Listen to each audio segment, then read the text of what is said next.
आज एक बार फिर मैं राघवेंद्र सिंह आपके लिए लेके आया हूं नो हाफ ट्रूथ्स पूरा सच इनसाइड आउट का एक और एपिसोड। ये एपिसोड जलियांवाला बाग हत्याकांड के ऊपर है। आज मैं इस विषय पे इसलिए भी बोलना चाहता हूं, केसरी चैप्टर 2 एक फिल्म जलियांवाला हत्याकांड के ऊपर रिलीज हुई है। उसमें सर शंकरन नायर, जो कि वाइसरॉयज एग्जीक्यूटिव काउंसिल के उस ज़माने में 1917, 18, 19 के ज़माने में मेंबर हुआ करते थे, उन्होंने इस विषय को ब्रिटिशर्स के साथ फिर से उठाया है। कुछ महीनों पहले मैंने एक रिपोर्ट उठाई थी एक लाइब्रेरी से। वो रिपोर्ट जो थी ये इसी हत्याकांड के ऊपर बनी थी 1919 में। काम शुरू हुआ था उसका नवंबर में, कुछ महीनों में वो रिपोर्ट बन गई थी। उस रिपोर्ट को बनाने में गांधी जी का बहुत बड़ा हाथ था।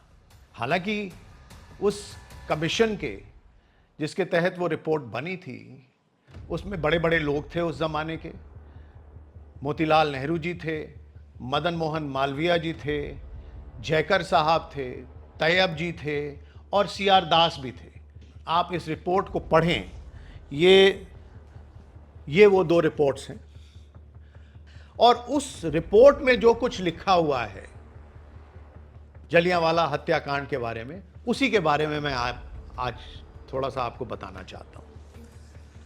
सबसे पहली बात तो ये है कि शंकरन नायर जी जो उस समय वाइसरॉय एग्जीक्यूटिव काउंसिल के मेंबर थे, उन्होंने रॉलेट बिल, जिसके ऊपर ये पूरा मसला जो है खड़ा हुआ है, जिसकी वजह से अमृतसर में, पूरे पंजाब में जो कुछ भी हुआ अप्रैल के महीने में 1919 में, वो जो रॉलेट बिल्स थे उसको पास करने में उनका भी हाथ था।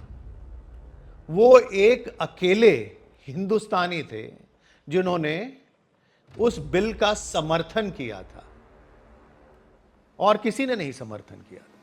और जब वो बिल पास हुआ तो 3 लोगों ने इस्तीफा भी दिया लेजिस्लेटिव काउंसिल से।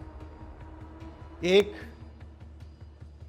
मदन मोहन मालवीय जी थे, दूसरे मजहरुल हक साहब थे और तीसरे मोहम्मद अली जिन्ना साहब थे। मैं 1 मिनट लूँगा आप लोगों को सिर्फ ये समझाने के लिए, जिन लोगों को पता नहीं है कि रॉलेट बिल्स या रॉलेट एक्ट जिसकी वजह से ये कांड हुआ वो चीज़ क्या थी। तो समय था फर्स्ट वर्ल्ड वॉर के तुरंत बाद का, और जब फर्स्ट वर्ल्ड वॉर चल रही थी तो इंडिया में डिफेंस ऑफ इंडिया एक्ट लगा हुआ था।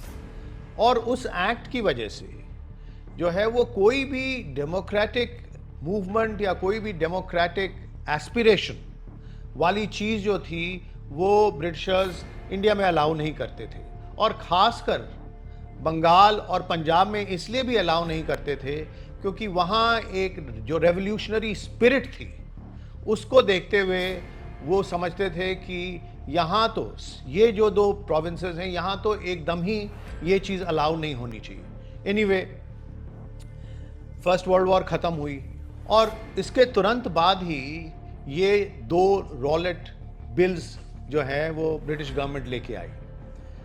इसमें भी वही चीज़ थी ये कि जो रेवोल्यूशनरी मूवमेंट है, जो मिलिटेंट, उनके हिसाब से जो मिलिटेंट मूवमेंट है, और जो एनार्किस्ट्स हैं, उन्होंने ये वर्ड यूज़ किया था एनार्किस्ट, कि जो एनार्किस्ट लोग हैं उनको ख़त्म करने के लिए या उनके मूवमेंट को एकदम ही नस्ते नाबूद करने के लिए ये जो है ये एक्ट जो है वो लाया जाएगा। तो ये रहा रॉलेट एक्ट के बारे में। दूसरी चीज़ ये कि जब ये रॉलेट बिल और ये एक्ट लाया जा रहा था तो गांधीयन स्टाइल ऑफ पॉलिटिक्स जो है वो भी उभर के भारतवर्ष में सामने आ रही थी। तो ये जो सत्याग्रह था, ये जो रॉलेट सत्याग्रह था, ये जो हड़तालें, मार्च के महीने में 1919 और उसके बाद अप्रैल में और उसके बाद भी जो हुई, वो हड़तालें जो थीं वो भी गांधीयन प्रिंसिपल्स के हिसाब से, सत्याग्रह के हिसाब से जो है वो की जा रही थी। तो ये जो गांधीयन स्टाइल ऑफ पॉलिटिक्स थी, ये भी पहली दफ़े उभर के पूरे भारतवर्ष में जो है वो उसको आजमाया जा रहा था। पंजाब के जो लेफ्टिनेंट गवर्नर थे, उनका नाम था sir Michael O'Dwyer. Michael O'Dwyer जो थे वो काफ़ी दिनों से, फर्स्ट वर्ल्ड वॉर के ज़माने से जो है वो लेफ्टिनेंट गवर्नर रहे थे। उनका सिर्फ एक ही काम था और वो ये था कि ब्रिटिश साम्राज्य के लिए वो भारत से लोगों को इकट्ठा करें और ब्रिटिश सेनाओं में भेजें। ये करने के लिए उन्होंने तरह तरह के जो है वो हथकंडे आजमाए और जितने लंबरदार थे पंजाब में, पंजाब से सबसे ज़्यादा संख्या में लोग जो है वो ब्रिटिश इंडियन आर्मी में जाते थे और जो हथकंडे उन्होंने अपनाए वो इस तरह के थे कि भाई लंबरदारों को कहा गया, साहब आप लोग इकट्ठा कीजिए, अगर आप लोग नहीं इकट्ठा करेंगे तो हम आपको डिसमिस कर देंगे। और पता नहीं कितने पटवारी और लंबरदार जो थे वो इस चक्कर में डिसमिस भी हुए। तहसीलदारों को कहा गया कि साहब आप लोगों को फाइन कीजिए। मान लीजिए एक दिन कहा जाता है कि भाई फला फला दिन आप आके इकट्ठे हों और हम देखेंगे, आपकी रिक्रूटमेंट की जाएगी। उस दिन जो लोग आने से मना कर देते थे उन लोगों पे फाइन लगाया जाता था।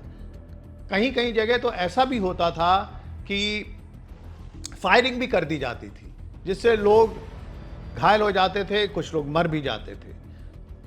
वॉर लोन्स लेवी की जाती थी फोर्सिबली। तरह तरह की चीज़ें, यातनाएं देके लोगों को इकट्ठा करना, उनको रिक्रूट करना और उनको ब्रिटिश भारतीय सेना में जो है शामिल करके बाहर भेजना। तो यही मेन काम था lieutenant governor Michael O'Dwyer का, जो कि उन्होंने बखूबी किया। अपने डिप्टी कमिश्नर्स को लगा लगा के चारों तरफ उन्होंने लोगों को रिक्रूट किया था। जब ये वॉर ख़त्म हुई तब रॉलेट बिल्स आए। इस रॉलेट बिल्स के समर्थन में भी जो है उन्होंने जगह जगह जाके स्पीचेस दी थी। ऐसी ऐसी स्पीचेस दी थी जिसपे कि प्रोमिनेंट भारतीय लीडर्स, मदन मोहन मालवीय जैसे, उन्होंने कहा कि नहीं साहब, इसके लिए तो माइकल ओ डायर को क्षमा मांगनी पड़ेगी। और उन्होंने जो है एक अपील दायर की थी वाइसरॉय के सामने और वाइसरॉय ने कहा भी कि साहब आपको क्षमा मांगनी पड़ेगी, और उन्होंने क्षमा मांगी। तो वो इस तरह की उल्टी सीधी बातें करने के लिए काफ़ी फेमस थे ओ डायर साहब। और अपॉलजीज देने के बाद भी जो है वो नहीं मानते थे, वो अपनी मनमानी करते ही रहते थे। अब मैं बात करता हूँ मार्च 1919 की। 29 मार्च के आसपास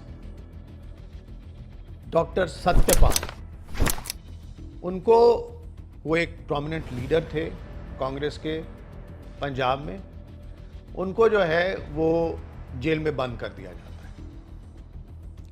वो रॉलेट सत्याग्रह में भाग ले रहे थे, उनको जेल में बंद कर दिया जाता है। अब यहां से जो है बात बढ़ती है, बढ़ती जाती है गोलियों से। 3 अप्रैल को सैफुद्दीन किचलू, जो कि एक फेमस लीडर थे पंजाब के, उनको भी उसी तरह से अरेस्ट किया जाता है जिस तरह से डॉक्टर सत्यपाल को किया गया था। इन 2 अरेस्ट्स के बाद जो है वो पंजाब की पब्लिक और ख़ास तौर से अमृतसर की पब्लिक बहुत ज़्यादा उत्तेजित हो जाती है। 6 अप्रैल को एक हड़ताल की जाती है जो कि पूरी तरह से सक्सेसफुल होती है। कोई उसमें जो है हिंसा नहीं होती। 30 से 35 हज़ार लोग जो है इकट्ठा होते हैं और उस दिन ये भी एक रेजोल्यूशन पास किया जाता है कि हम रॉलेट एक्ट के खिलाफ हैं। माइकल ओ डायर को गुस्सा आ रहा है, वो इन लोगों को अरेस्ट कर रहे हैं और उसके बावजूद जो है वो पब्लिक उनकी बात मानने के बजाय उनका मनोबल और बढ़ रहा है। 9 तारीख को रामनवमी है। रामनवमी के दिन जो किचलू के और सत्यपाल जी के जो अनुयायी थे और वहाँ और लोग थे, वो रामनवमी के दिन जो है वो मिलजुल के, मुसलमान, सिख और हिंदू मिलजुल के एक बहुत बड़ा प्रोसेशन निकालते हैं। वो प्रोसेशन जो है करीब 50,000 लोगों का होता है और वो उन जगहों से गुजरता है जहाँ सत्यपाल जी और किचलू जी जो है वो इंटर्न्ड हैं। और ये देख के ऑब्वियसली जो ब्रिटिश प्रशासन है वहाँ का, उसका खून खौल जाता है। तो उन लोगों ने जो है ये अब सोच रखा है कि इस मूवमेंट को जो है पूरी तरह से दबाना पड़ेगा। जब 9 अप्रैल के रामनवमी के दिन ये जो प्रोसेशन निकलता है, उसके बाद जो मीटिंग होती है, एक बहुत बड़ी सक्सेसफुल मीटिंग जो है, उसको देख के जो ब्रिटिश हैं उन्होंने एक ऑर्डर जारी किया होता है जो कि लाहौर से रात को आता है, 9 तारीख की रात को। और उस ऑर्डर में लिखा है कि साहब ये सत्यपाल जी और किचलू जी, इन दोनों को जो है अब अमृतसर से निकाल के किसी अनजान जगह पे जो है वो कैद किया जाएगा और 10 तारीख को इस ऑर्डर को इम्प्लीमेंट कर दिया जाता है। जब ये खबर फैलती है तो एक बहुत उत्तेजना सी जो है वो छा जाती है अमृतसर के लोगों में और वो एक जगह इकट्ठा होना शुरू हो जाते हैं और फिर वो फरियाद करने के लिए कि नहीं साहब ऐसा नहीं हो सकता है, आप अपने ऑर्डर को वापस लीजिए। वो चलते हैं डिप्टी कमिश्नर के घर की तरफ। एक रेलवे ब्रिज है जो डिप्टी कमिश्नर के घर के पास है। वहाँ पे मिलिट्री का एक पिकेट पोस्टेड था जो कि उनको, उस भीड़ को रोकता है और वहाँ गोलियाँ चलती हैं, कुछ लोग मारे जाते हैं। इससे भीड़ की उत्तेजना और बढ़ती है। अब चारों तरफ जो है वो लोग इकट्ठा होना शुरू हो जाते हैं। 2-3 जगह अमृतसर के जो प्रतिष्ठित लोग हैं वो जाते हैं और भीड़ को काबू करने की कोशिश करते हैं। एक जगह जहां डिप्टी कमिश्नर खुद प्रेजेंट है और जहां ये लोग भीड़ को काबू करने की कोशिश कर रहे हैं, उसी समय जो है वो मिलिट्री के लोग गोली चलाते हैं जिसमें 20 से 25 लोग मर जाते हैं और न जाने कितने घायल हो जाते हैं। भीड़ का बेकाबू होना जो है फिर तो जायज़ है। कुछ बिल्डिंगों में आग लगाई जाती है, कुछ यूरोपियंस मरते हैं उस भीड़ के हाथों। कुछ लोग जो है यूरोपियंस, 1-2 लेडीज़ हैं उसमें जो मैनहैंडल भी होती हैं। और 10 तारीख जो है वो इसी तरीके से ख़त्म होती है। 10 की रात को बड़े चुपचाप तरीके से एक पूरी ट्रेन जो आर्मी ट्रूप से भरी है वो अमृतसर स्टेशन पे रात को आके लगती है। 11 की सवेरे जो अमृतसर के डिविजनल कमिश्नर हैं और जो डिस्ट्रिक्ट मैजिस्ट्रेट हैं, जिनको डिप्टी कमिश्नर कहा जाता है, ये दोनों जो है वो आर्मी को पूरी कमान एडमिनिस्ट्रेशन की वो हैंड ओवर करते हैं और कमिश्नर साहब जो है वो वापस लाहौर चले जाते हैं। 11 को कुछ लोग जो है जिनके स्टेटमेंट्स दर्ज हैं इस इंक्वायरी रिपोर्ट में, जब वो स्टेशन, अमृतसर स्टेशन पे एक जनाब हैं जो कानपुर से आ रहे हैं, उनका बयान दर्ज है इस इंक्वायरी रिपोर्ट में। जब वो उतरते हैं तो वो देखते हैं कि कोई भी पुलिस का आदमी पूरे शहर में नहीं दिखता है। 11 तारीख को अमृतसर शहर में पानी के कनेक्शन काट दिया जाता है, इलेक्ट्रिसिटी की कनेक्शन काट दी जाती है। क्यों भाई? लोगों को पनिश करना है। उनकी जरूरत कैसे हुई कि उन्होंने कुछ यूरोपियंस पे हाथ उठाया? ये अलग बात है कि 25-30 लोग, 40 लोग मार दिए जाएं। भाई वो तो स्लेव्स हैं, स्लेव्स मरे तो क्या हुआ? ये पूरी एक साजिश, ये साजिश सिर्फ डायर की नहीं है जिसने गोली चलाई, ये साजिश सिर्फ ओडायर की नहीं है जिसने कि इस एक्शन को अप्रूव किया एज लेफ्टिनेंट गवर्नर। ये साजिश इस पूरे ब्रिटिश कॉलोनियल एडमिनिस्ट्रेशन की है जो इस समय भारत में रूल कर रही थी। ये एक मिली जुली साजिश थी कि साहब उस दिन करना क्या है। 12 तारीख को अमृतसर के लोगों में एक खबर फैली कि 4:30 बजे 13 अप्रैल को जलियांवाला बाग में कन्हैया लाल जी, जो कि वहाँ के एक बड़े बुजुर्ग एस्टैब्लिश्ड लीडर थे, वो एक पब्लिक मीटिंग करें। उस दिन बैसाखी थी, उस दिन हिंदुओं का नया वर्ष शुरू होने वाला था। तो आसपास के गांव से भी जो है वो लोग आ रहे थे अमृतसर में। उस दिन एक बहुत बड़ा कैटल का मेला, मवेशियों का मेला भी अमृतसर में लगता था।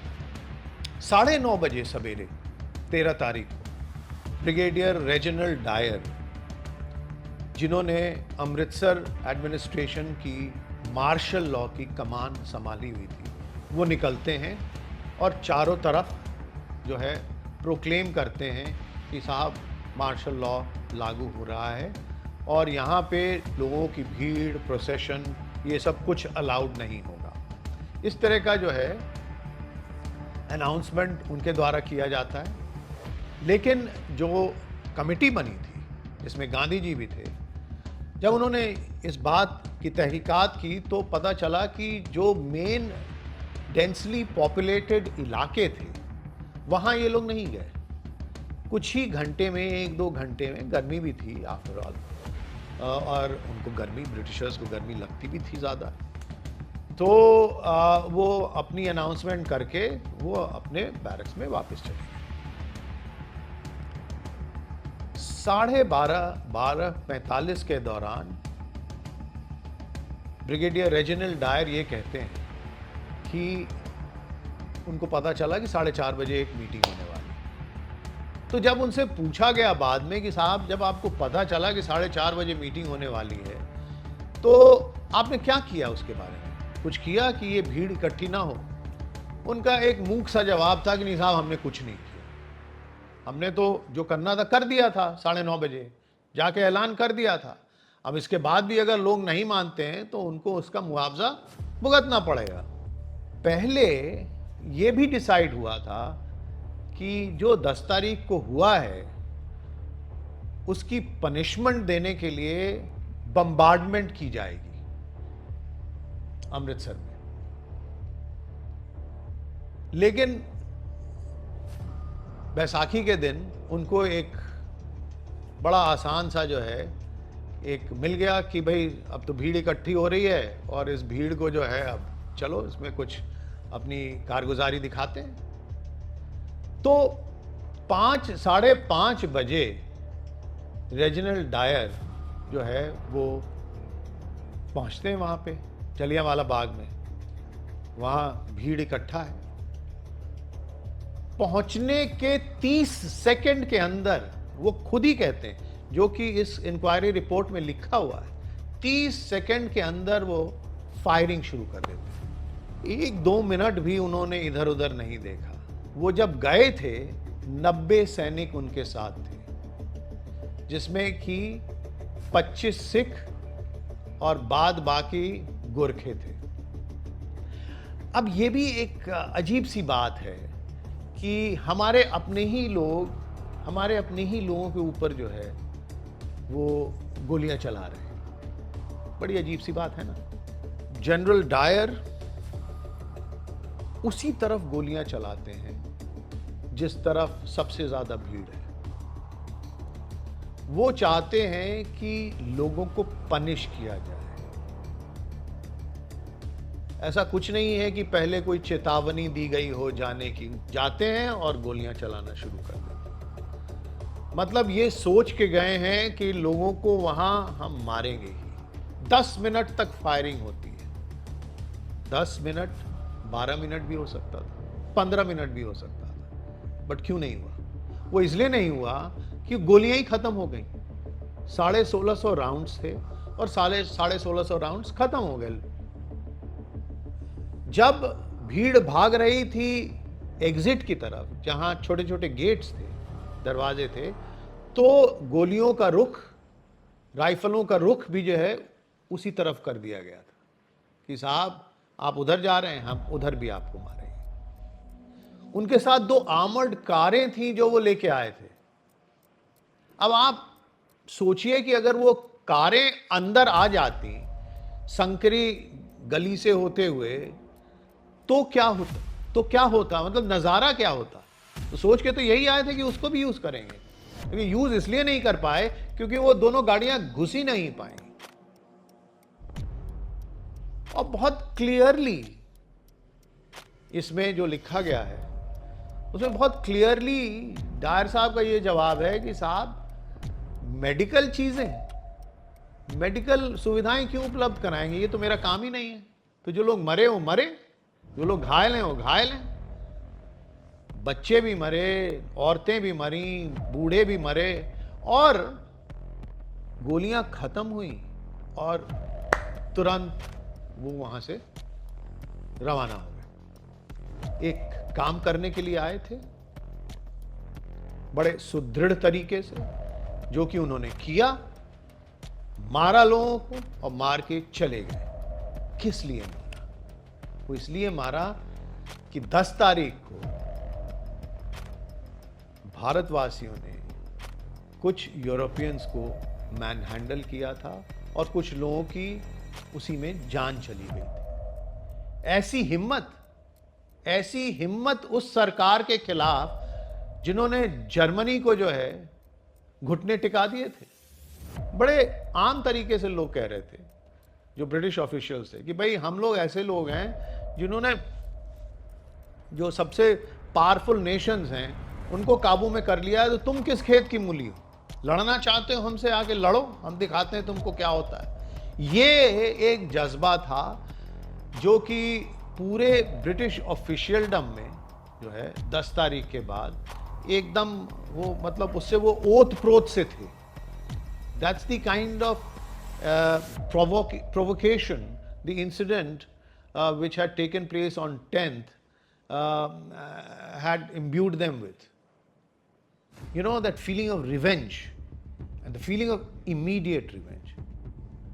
अब ये जलियांवाला बाग कांड होता है और उसके बाद क्या होता है? उसके बाद मार्शल लॉ के तहत जो है वो क्रॉलिंग के ऑर्डर्स दिए जाते हैं कि साहब उन जगहों पे जहां यूरोपियंस मरे थे वहां आप क्रॉल करके जाइएगा, रेंग के जाइएगा। रेंगने का क्या मतलब है? रेंगने का मतलब है जैसे सांप रेंगता है, जैसे छिपकली रेंगती है, उस तरीके से आप अपने आप को उठा नहीं सकते। आपको पेट के बल जाना पड़ेगा। पेट जो है वो जमीन से ऊपर नहीं उठ सकता है। सोचिए क्या हाल होता होगा लोगों का। और अगर जहां थोड़ा सा इधर उधर हुआ, कोड़े पड़ते थे। जगह जगह अमृतसर में लोगों को कोड़े लगाए जाते थे। किसी भी यूरोपियन को देखा और आपने सलाम नहीं किया, कोड़े लगाए जाते थे। पूरे पंजाब में बम्बार्डमेंट हुई थी, गुजरनवाला में, लायलपुर में, जहां भी लोगों की स्टेटमेंट्स ली गई हैं, उनके विटनेसेस के को रिकॉर्ड किया गया है, तो आप देखेंगे कि भाई बम्बार्डमेंट जो है वो जलियांवाला बाग कांड के बाद बहुत आम हो गई थी। तो जहां तक मैं समझता हूं कि सिर्फ ओडायर को और डायर को, जो ब्रिगेडियर था जिसने गोली चलाई, सिर्फ उनको ब्लेम करने से काम नहीं चलेगा। हम हमेशा ये समझते हैं कि British are the most civilised nation, हालांकि यही वो कहते थे कि वो जो इंडिया आए थे उनका मिशन जो था वो बहुत ही एक सिविलाइजिंग मिशन था। हम लोग तो गंवार लोग थे जिसको कि वो सिविलाइज करने के लिए बाहर से आए थे। उनका सिर्फ एक ही मिशन था, वो ये था कि हम पर रूल करें, हमारे पैसे जो हैं उसको किसी तरीके से निकाल के, निचोड़ के हम लोगों को और अपनी कंट्री का भला करें, जो कि एक इंपीरियल रूलर आमतौर पे करता था। और उसी में जो है, जब जलियांवाला बाग कांड हुआ तो वो उसका एक हिस्सा था। ये नहीं कि this was the blackest spot in the British administrative history of India. ये उन्होंने इसलिए किया क्योंकि इसकी उनको जरूरत महसूस हुई। ये एक बहुत ही सोचा समझा हुआ बदला निकालने का तरीका इख्तियार किया गया था उस समय। बस यही कहना है। तो आज के लिए इतना ही। मैं जल्दी ही हाजिर होऊंगा एक और एपिसोड के साथ। अगर आप आज का एपिसोड लाइक और सब्सक्राइब करेंगे तो ये हमारे लिए एक बहुत बड़े मोटिवेशन की बात होगी। धन्यवाद।